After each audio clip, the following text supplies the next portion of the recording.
Back to news. అభివృద్ధి సంక్షేమానికి ప్రాధాన్యత ఇస్తూ ఏపీ బడ్జెట్ తయారీపై ప్రభుత్వం దృష్టి పెట్టింది. ఆయా శాఖలకు తమ ప్రతిపాదనలు ఆర్థిక శాఖకు పంపుతున్నారు. గతంలో కేవలం సంక్షేమం పేరుతో నిధుల ఖర్చు చేశారు. ఇప్పుడు సంక్షేమం అభివృద్ధికి సమప్రాధాన్యం ఇవ్వాలని కూటమి సర్కార్ భావిస్తోంది. సూపర్ 6 పథకాలతో పాటు ఇరిగేషన్, అమరావతి, గ్రామీణ ప్రాంతాల అభివృద్ధిపై రాష్ట్ర ప్రభుత్వం ప్రత్యేకంగా బడ్జెట్ ఫోకస్ పెట్టనుంది. 2025-26 ఆర్థిక సంవత్సరానికి బడ్జెట్ తయారీపై ఆర్థిక శాఖ కసరత్తు పూర్తి స్థాయిలో పెట్టింది. ఈ నెలాఖరులో అసెంబ్లీ బడ్జెట్ సమావేశాలు జరగనున్నాయి.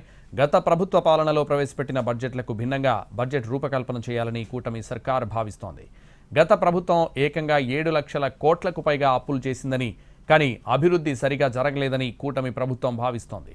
ఇదే క్రమంలో గత ప్రభుత్వం 1,50,000 కోట్లు బిల్లులు పెండింగ్లో పెట్టిందని కూడా ప్రభుత్వం పదే పదే చెప్తోంది.